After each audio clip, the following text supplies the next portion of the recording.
सत्यभक्त जागृति केंद्र से आप सामयिक विषय पर कुछ चर्चा सुनेंगे साधु सत्यप्रज्ञ द्वारा।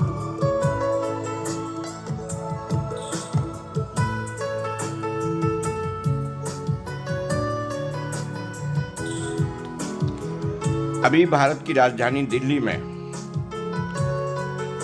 G20 नाम का सम्मेलन हुआ, जिसमें 20 देश के राष्ट्राध्यक्षों ने भाग लिया और भारत जैसा कि मेहमान नवाजी में अपना एक खास स्थान रखता है। अपनी विविधतापूर्ण सांस्कृतिक विरासत को प्रस्तुत करने में साल भर से वो इस सम्मेलन के लिए अलग अलग जगहों पर अपना रंगारंग उपस्थिति देता रहा है।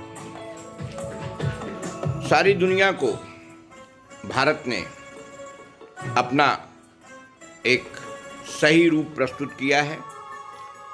दुनिया वाले जिसको ये मान के चलते हैं कि भारत जो है एक पिछड़ा हुआ देश रहा है, गरीब देश रहा है, सच्चाई है ये। उसके पीछे 3 कारण हैं: आबादी, हमारी नियत में खोट और लापरवाही, आलस। ये कारण है, इनको दूर होना चाहिए, ये मानसिक विकार हैं। लेकिन हम सांस्कृतिक रूप से और अन्य रूपों में बहुत धनी हैं और दिल के मामले में तो बहुत अमीर है। तो जरा सोचिए, विपक्ष का कैसा दृष्टिकोण रहा G20 पर। सारे राष्ट्राध्यक्ष भारत के प्रधानमंत्री के नेतृत्व में पीछे पीछे चले आ रहे हैं और शांति के प्रवर्तक, अहिंसा के एक बहुत बड़े सेवक गांधी जी की समाधि पर सब लाइन से लगकर श्रद्धांजलि अर्पित कर रहे हैं और गांधी जी के प्रसाद के रूप में खादी का शाल स्वीकार कर रहे हैं। ये आपको कोई मायने नहीं रखता। खादी का प्रचार हो रहा है, उस गांधी की सादगी की झोपड़ी दिखा करके सादगी जीवन का प्रचार हो रहा है। बताया जा रहा है कि ये महामानव सारी दुनिया में एक शांति दूत के रूप में, अहिंसक के रूप में प्रसिद्ध हुआ है। उसके पीछे उसकी कितनी बड़ी साधना रही है। मैं बहुत सी बातों से गांधी जी से इत्तेफाक नहीं रखता हूँ, लेकिन इसमें कोई दो राय नहीं है कि वो पूज्य हैं। वो एक ऐसे संत हैं जिन्होंने भारतीयता को आगे लाते हुए भी मानवता को ही आगे लाए हैं। उस मानवता की बलिवेदी पर कुर्बान भी हुए। किसने किया, कैसे किया, ये बेकार की बात है। वो अपना उत्तेजना को छुपा ना सका और उसने एक गलत कदम उठा करके गांधी के मन के विरुद्ध चलने वाली कांग्रेस को अभयदान दे दिया।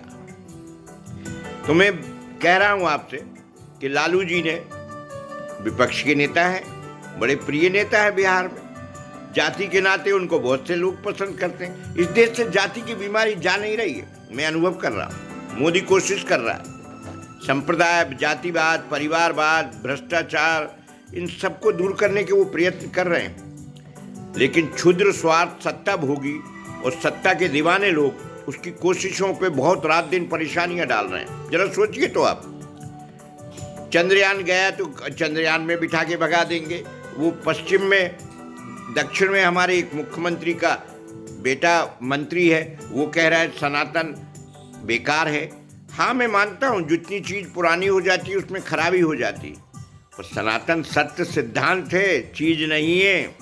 निरंतर प्रवाहित होने वाले हमारे जीवन मूल्यों का एक स्रोत है, वो जीवन मूल्यों का स्रोत है। आप कैसे इस्तेमाल करते हैं ये आपकी बात है, उस पर भेदभाव का आरोप नहीं लगाना चाहिए। आप व्यक्तिगत रूप से, सामाजिक रूप से भेदभाव कर सकते हैं। आपको ये अंतर करना पड़ेगा, सनातन क्या है और हिंदू धर्म क्या है, वैदिक धर्म क्या है। ये सारी चीज़ों को समझने के लिए आपके पास समय चाहिए। समय नहीं होता। आप राजनीतिक रूप से सत्ता प्राप्ति के लिए वर्ग भेद करते हैं, ये आपकी दुष्ट नीति है, आपकी नीयत खराब है। इस दुष्ट नीति को बंद करिए। मैं मानता हूँ आज भी सरकारों में भ्रष्टाचार है, चाहे वो किसी दल की हो।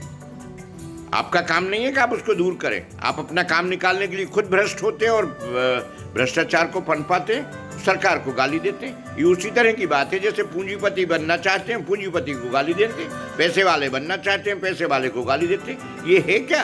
दोहरी पॉलिसी है। ये आपका स्वभाव का खराब हिस्सा है, बंद करिए इसको। इसलिए जो पॉजिटिव हो रहा है उसको जमा करिए, जो नेगेटिव हो उसके खिलाफ लड़ाई लड़िए और उसको हटाइए।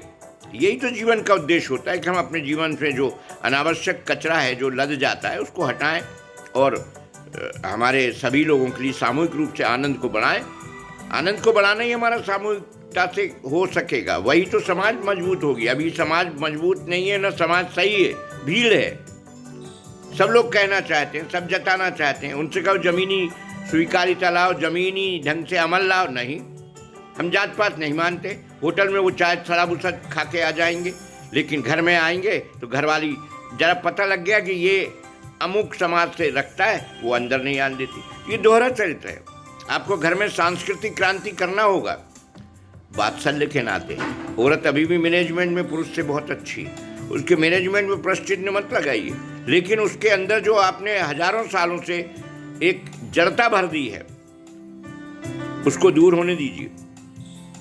बस मेरा यही कहना है कि विपक्ष जिम्मेदार नहीं है भारत का, और एक तो हमारे बड़े दल के नेता बने हुए हैं, वो जब देखो जब भारत में कुछ बेहतर होता है वो बाहर विदेशों में जाके गंदगी फैलाते हैं।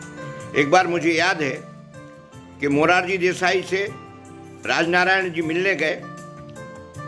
स्वास्थ्य मंत्री थे, मोरारजी प्रधानमंत्री थे, तो उन्होंने मोरारजी को मिलते समय इत्र लगाया। मोरारजी ने व्यंग में कहा, यहाँ इत्र लगा रहे हो, ओ हमारे पीछे सरकार की बदनामी करते हो। ऐसा ही ये कांग्रेस दल और विपक्ष कर रहा है।